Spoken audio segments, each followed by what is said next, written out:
Bismillahirrahmanirrahim. Elhamdülillahi Rabbil alemin. Vessalatu vesselamu ala şerefil mursalin ve ala alihi ve ashabihi ecmain. Amma ba'd, assalamu alaikum ve rahmetullahi ta'ala ve barakatuh. Kechagi darsimiz oxirida matematika o'qituvchisi ayol kishi tafsirdan dars berishga to'g'ri kelib qoldi maktabida. O'zi hijob o'ramaydigan yalonbosh ayol edi. Ana shu darsini o'tishlik jarayonida hijob haqidagi oyatlarni tafsirini o'qib o'rgandi. Ana shu narsadan ta'sirlanib hijobga kirdi. Shunaqa bitta maqola sabab bo'lib qoladi, bitta ma'ruza sabab bo'lib qoladi insonning hidoyatiga. Bitta oyatni tafsirini eshitasiz, qalbingizdan joy oladi. Bir hadisni eshitasiz, sharhini qalbingizga mustahkam o'rnashib qoladi. Ana Umar ibn Xattob roziyallohu anhuni islomga kirishlik qissasiga qaramaymizmi? Singlisini uyiga kelib, singlisini va kuyovini urib pachaqlagani kelgan edi. Muhammad alayhisalomning diniga o'tganlari uchun.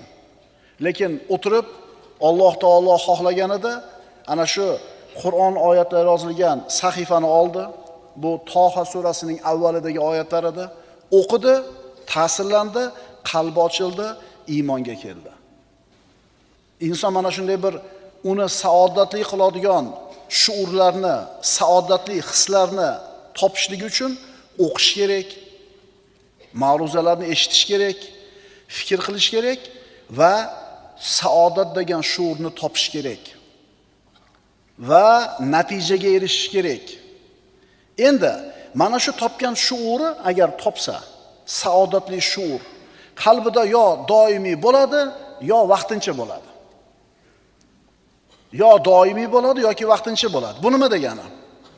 Darsga keldingiz, tingladingiz, ta'sirlandingiz, amalga kirdingiz, yuksaldingiz. Ana shu saodatli shuurni topdingiz. Endi mana shu holatingizda davomiy turishligingiz sizning ulug'vorligingiz, sizni qahramonligingiz. Ammo haqni taniganidan keyin, unga amal qilgandan keyin vaqt o'tib yana eski holatga qaytib qolayotgan bo'lsangiz, ana shu saodatli shuurlarni yo'qotayotgan bo'lsangiz, bu muammo. Hajga borib keladi, iymoni yuksaladi, boshqacha bo'lib yuradi bir oy, keyin boyagi boyxo'ja. Ramazonda taraviga keladi, xatmi Qur'onlarni eshitadi, roza tutadi, iymoni yuksaladi, bir oydan keyin qarasangiz eski holat. Tushunalingmi? Qaytib sigaretni ushamayman deb turib qasam ichgan hajga borganda. Qaytib aroqni oldiga kelmayman deb qasam ichgan. Qaytib qimor o'ynamayman deb Allohga ahd bergan. Chunki ana shu holatda hajdagi yuksak holatida saodatli shuurlarni his qilib turib shu gapni aytdi, keyin qaytib kelib boyagi boyxo'ja bo'lib qoldi. Demak, ulug'vorlik nimada ekan? Insonning qahramonligi nimada ekan? Iymoni yuksalganidan keyin ana shu al-vajd, saodatli shuurlarni topgandan keyin shu holatida davomiy bo'lishligi ekan. Mo'min doim shunaqa bo'ladi. O'qiydi, zikr aytadi, Qur'on tilovat qiladi, ma'ruzalar tinglaydi, fikr qiladi, doimiy suratda o'zini ustida ishlab turganligi uchun doimiy suratda yuksalib turadi. Muqassirlar esa o'sha bir iymonida zaif bo'lganlar mavsumi kelganda bir yuksalib oladi, keyin pastga qarab yuradi. Iymoni zaiflar ana shunday bir yutuqqa erishganidan keyin, mana shunday ularni baxtli qiladigan hislarni, tuyg'ularni, shuurlarni totib ko'rgandan keyin o'zini nazorat qilmay qo'yadi, topgan narsasini yo'qotadi, yana eski ahvolga tushib qoladi. Ya'ni uni insoniyligi yengib qo'yadi. Basharligi yengib qo'yadi. Bandaligi yengib qo'yadi. Qarang, agar mana shu shuurni, mana shu hisni doim ushlab tursangiz, o'zingizni bashariyligingizdan, insoniyligingizdan, bandaligingizdan g'olib bo'lasiz. Sen basharsan, birodar, chunki yeging keladi, ichging keladi. Ayollarni yaxshi ko'rasan, pulni yaxshi ko'rasan, mansabni yaxshi ko'rasan, boylikni yaxshi ko'rasan, basharsan. Bu xohish shahvatlar seni tabiatingga joylab qo'yilgan.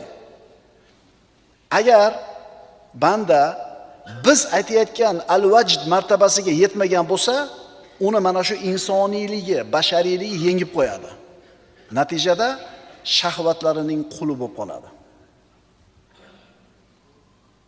Inson demak, o'sha darajaga chiqar ekan, shu holatda doimiy qolar ekan yoki pastlashib ketar ekan. Iymoni baquvvat bo'lgan haqiqiy mu'minlar shu holatida doim nazorat qilib o'zini kitob o'qir ekan, darsga kelar ekan, ma'ruza eshitar ekan, o'zini shu uruvida ushlab turar ekan. Endi iymoni zaiflarchi o'zini kontrol qilmay qo'ygandan keyin pastga tushib ketar ekan. Pastga tushib ketishligi tabiiy, chunki uni nafsi boyaga biz aytgan narsalarni hammasini yaxshi ko'radi. Demak, inson haqni taniganidan keyin ana shu haqda sobit tura olmasligini sababi unda al-vajd martabasini yo'qligi.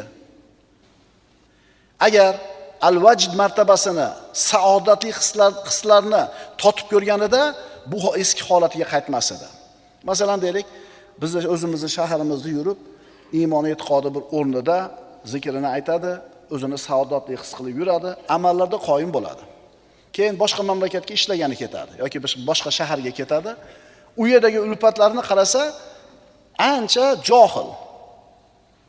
Shularni ichida ham yurib, o'sha amallaridan qaytmayotgan bo'lsa, biz aytgan martabaga ko'tarilibdi bu odam. Endi ular orasiga kirgandan keyin shularni kepatasiga kirib ketsa, biz aytgan martabaga yetmabdi. Suhbatimizning mavzusi al-vajd martabasi. Insonni baxtli qiladigan, insonni saodatli qiladigan hislar, shuurlar. Eski holatiga qaytib qoldimi? Demak, u biz aytgan al-vajd martabasi yetmabdi. Chunki hadisda payg'ambarimiz aytdilar, uni Alloh kufrdan saqlaganidan keyin, kufrdan qutqargandan keyin yana kufrga qaytib qolishlikdan qo'rqsa, xuddi o'tga tushishlikdan qo'rqqanidek. Payg'ambarimiz aytadilar: "Ta'isa abdud dinari va abdi dirham val qatifati val khamisati in utiya radiya va in lam yu'ta lam yarda." Rasululloh aytadilar: dinor, dirham va matohlar quli bo'lgan ochofat kishilar xor bo'lsin. Agar dunyo berilsa rozi bo'ladi, berilmasa rozi bo'lmaydi. Ya'ni namoz o'qib roza tutadi, dinni mahkam ushlaydi, ishlari tekis bo'lsa. Agar ishlar ozgina xiralashib qolsa, o'sha johiliy hayotga nima qilaveradi? Qaytib olaveradi. Demak, banda shahvatlarining quli bo'ladi. Ana shu shahvatlar insonni ustida hukmronlik qilishiga harakat qiladi. Agar shahvatiga qul bo'lib qolsa inson, ana shu shahvati nima desa, o'shini qiladi. Ammo al-vajd martabasiga yetgan bo'lsangiz, shahvatlaringiz hech qachon ustingizda hokim bo'lmaydi. Xulosa, inson o'zining bashariyligini qachon yenga olar ekan? O'zining nafsini qulligidan ozod bo'la olsa. Agar nafsini qulligidan ozod bo'la olsa, eng oliy martabaga erishadi. Eng oliy martaba nima? Alloh taoloning quli bo'lish. Birodarlar, inson yo Allohning quli bo'ladi, yo boshqa narsalarning quli bo'ladi. Afaroayta man ittaxada ilahahu hawahu. O'zining havoyi nafsini deydi Alloh taolo, iloh qilib olgan odamni ko'rmadingizmi? Qaytaraman. Alloh taolo aytayapti: Afaroayta man ittaxada ilahahu hawahu. O'zining havoyi xohishini, nafsining xohishlarini iloh qilib olgan odamni ko'rmadingizmi deyapti. Demak, inson yo Allohning quli bo'ladi, yo havoyi xohish shahvatini quli bo'ladi.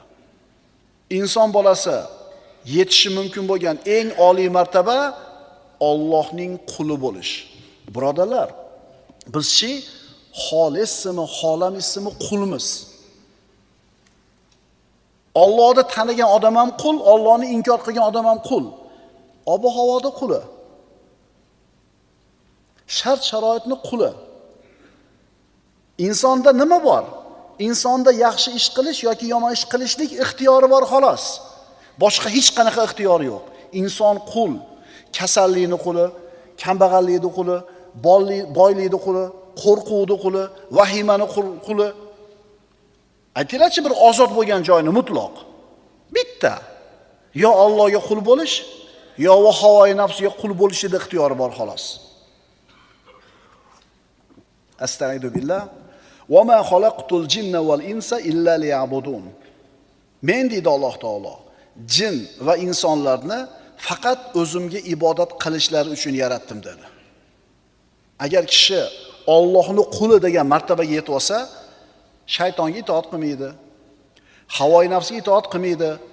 Harom shahvatlar yo'q. O'zini nafsi rozi bo'ladigan ishlarni qilmaydi. Nafsiga yoqmasa ham Allohni rozi qiladigan ishlarni qiladi. Ana payg'ambarimiz sollallohu alayhi vasallam Toif ahlini islomga da'vat qilish uchun bordilar. Toif ahli juda xunuk muomala qilishdi. U zotni toshbo'ron qilib haydashdi. Qurayshning sayyidi, Abdul Muttolibning nabirasi, As-Sodiqul Amin bo'lgan, ishonchli, omonatdor bo'lgan, eng hurmatli kishini toshbo'ron qilib haydashdi. Muborak tovonlari yorildi. Mana shu o'rinda insonning nafsi ozor chekib, ularni duoibat qilishlikka shoshiladi tili. Lekin Muhammad Mustafa sollallohu alayhi vasallam qanday qildilar? U zot o'zining nafsini quli emas edilar, balki Allohning quli edilar. Jabroil alayhisalom kelib, "Ya Rasululloh, Alloh sizga salom aytdi va men bilan tog' farishtalari keldi. Agar siz xohlasangiz, mana shu shahar ahlini ikkita tog'ning o'rtasiga qorishtirib tashlaymiz" dedi. Payg'ambarimiz nima dedilar? Yo'q. Allohumma hdi qavmi. Parvardigor, qavmimni hidoyat qil. Qarang, o'zini qavmi deyapti shunda ham. Chunki ular nima qilishayotganini bilishmayapti.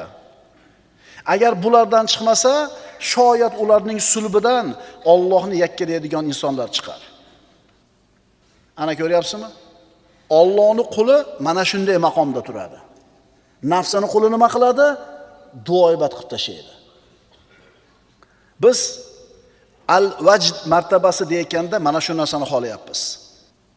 Inson uni saodatli qiladigan shuurlarni doim topib tursin, inson o'zining shahvatlarining ustidan g'olib bo'lsin. Mana shu o'rinda endi ulamolarning bir so'zini aytishimiz o'rinli bo'ladi. Bu maqomda odamlar uchga bo'linadi. Mutlaq qul, mutlaq ozod inson va ikkalasining o'rtasidagi holat. Mutlaq qul kim? Allohdan uzoq, o'zining shahvatlariga qul bo'lgan inson. U mutlaq qul. U faqat shahvatining xizmatini o'ylaydi. Hech kimga hech qanday yordamni bermaydi agar foyda ko'rmasa. Pul olmasa o'rnidan jilmaydi. Bunaqa inson mutlaq qul bo'ladi. Menga nima deydi? Menga kerakmi deydi. Menga nima foyda bor bundan deydi. Foyda yo'qmi? Qilmaydi. Mana shu odam nafsini quli bo'ladi. Fuzayl ibn Iyoz aytadi, rahimahulloh, shahvatlariga bo'yinsungan inson uchun tavfiq eshiklari yopiladi. Nima degani bu? Faqat o'zini havoyi nafsi shahvatlarini orqasidan yurgan odamni Alloh taolo yaxshi, to'g'ri, xayrli narsalarga muvaffaq qilmaydi. Hech qachon yeta olmaydi bunaqa odam. Bunaqa odam uchun dunyoda faqat shumlik bor, yomonlik bor. Oxiratda bo'lsa jahannam bor. Qatoda radhiyallohu anhu aytadi. Alloh taolo maloikalarga shahvatsiz aqlni berdi. Maloikalarda shahvat yo'q, faqat aql bor. Hayvonlarga shahvatni berdi, aqlsiz. Hayvonlarda faqat xohish istak bor, aql yo'q. Endi insonga esa aqlni ham shahvatni ham ato qildi. Endi qaysi bir odamning aqli shahvatini yengsa, bas u maloikalar bilan birga bo'ladi. Endi kimni shahvati aqlini yengib qo'ysa, bas bu odam hayvonlar bilan birga bo'ladi. Inson shahvatlaridan ozod bo'lgan bo'lsa, shunda u mutlaq ozod bo'ladi. O'zining shahvatlarini yenggan odam haqiqiy ozod inson bo'ladi. Endi savol. Inson bir vaqtning o'zida ham qul, ham ozod bo'lishi mumkinmi? Insonning hayotida qullik bilan ozodlik birlashadimi? Savol shundaylar-a? Ham qul, ham ozod bo'ladimi bir vaqtda o'zida? Ha, bo'ladi. Haqiqiy ozod inson o'zini qalbini bu dunyoning matohiga qul bo'lishdan qutqarib, Robbil alaminning quli bo'lishiga erishadi. Shu bilan uning shaxsiyatida qullik va ozodlik birlashadi. Dunyoni matohiga bo'lgan qullikdan ozod, lekin Allohga qul. Tushunarli bo'ldimi? Allohga qul, dunyo matohidan, shahvatlaridan ozod. Allohga haqiqiy qul bo'lgani uchun bu dunyoni matohidan ozod bo'ladi. Bu dunyoning matohidan ozod bo'lgani uchun Allohga qul bo'ladi. Demak, doim yuksalib boradi. Mana shunday mo'min doim yuksalib boradi. Allohning unga ko'rsatgan marhamatlariga nazar solganida uni baloga uchraganlar qatorida qilib qo'ymaganiga shukr keltiradi. Balo egalari kim? Dunyoda yashab turib balo ahllari deb kim aytamiz? Bu shunaqa odamlarki, o'zlarining havoi nafsiga qul bo'lgan odamlar. Agar bizdan balo ahllari kim deb so'raydigan bo'lsa, shunday javob berishimiz kerak. Hayotni o'zi balo. Val asr innal insana lafi xusr. Asrga qasam, albatta inson ziyondadir. Ya'ni baloga kirdi. Dunyoga kirishi bilan o'sha baloga kirdi. Shu balodan faqatgina iymoni bo'lsa, solih amali bo'lsa, bir-birini haqqa chaqirsa va sabr qilsagina bu balodan omon bo'ladi. O'shuning uchun aytyapmiz, dunyoni o'zi balo. Dunyoni hamma yo'g'i tashvish, mashaqqat, qo'rquv, xavotir. Endi haqiqiy balo egalari kim? Allohni tanimaganlar. O'ylamanglar. Qo'lida milliardlagan dollari bo'lsa, tani sog' bo'lsa, dunyoviy maishati zo'r bo'lsa, buni hayoti zo'r demang. Agar Allohni tanimagan bo'lsa. Astagfirullah. Va man a'rada an zikri fa inna lahu ma'ishatan donka. Alloh taolo aytayapti, kim mening eslatmamdan yuz o'girsa, nimadan? Dindan yuz o'girsa, bas albatta uning uchun tang, baxtsiz hayot bo'lur. Allohni tanimagan, Allohga qullik qilmagan odam dunyodagi eng baxtsiz odam. Milliardda bo'lsa ham, trilliardda bo'lsa ham. Bunaqa odamlar otdek sog'lom bo'lishi mumkin. Bironta kasallik hidi ham bo'lmasligi mumkin. Obro'si, daromati katta bo'lishi mumkin, mansabi, lekin Allohdan g'ofil bo'lganligi uchun bu odamlar baxtsiz deyiladi. Endi siz bilan biz Allohdan g'ofil emasmizmi? Demak, o'z-o'zidan siz bilan biz eng baxtli odamlarmiz. Shuni his qilamizmi, yo'qmi? Tarixda o'qisangiz, ne jahongirlar, ne sultonlar, podshohlar kelib ketdi.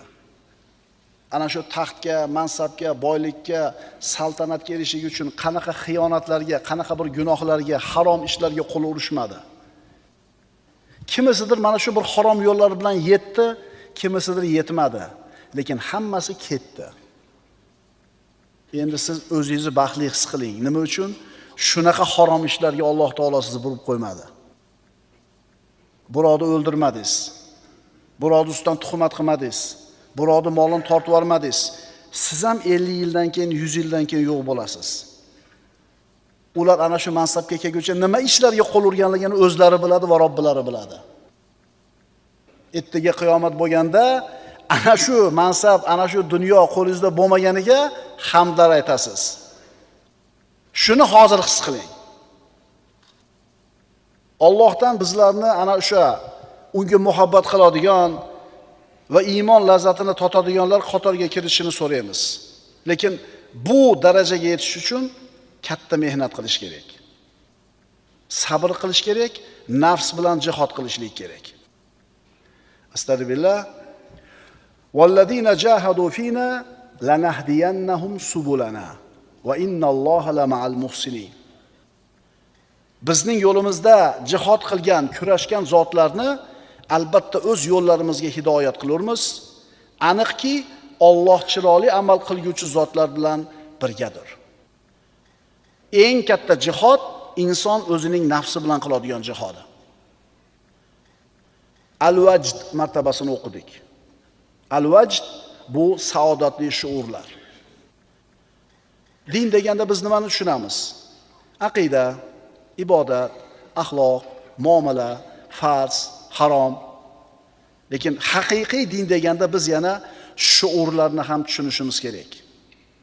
Mo'min banda his qiladigan, uni saodatli qiladigan shuurlar, hislar, tuyg'ular. Bandani Allohning roziligiga qarab yurib borishligida mana shu shuur, hislarning o'rni juda ham katta. Mana shu shuurlar iymon yo'lidagi motorga o'xshaydi. Motor baquvvat bo'lsa, mashina har qancha yukni mashaqqat qilmasdan sudrab keta oladi. Agar mana shu shuurlar, motor bo'lib turgan shuurlar zaiflashadigan bo'lsa, susayib ketsa, inson mana shu saodatni his qilmay qo'ysa, qilayotgan amallari faqatgina shakliy bo'lib qoladi. Din faqatgina ma'lumot bo'lib qoladi, fikr bo'lib qoladi, munoqasha bo'lib qoladi.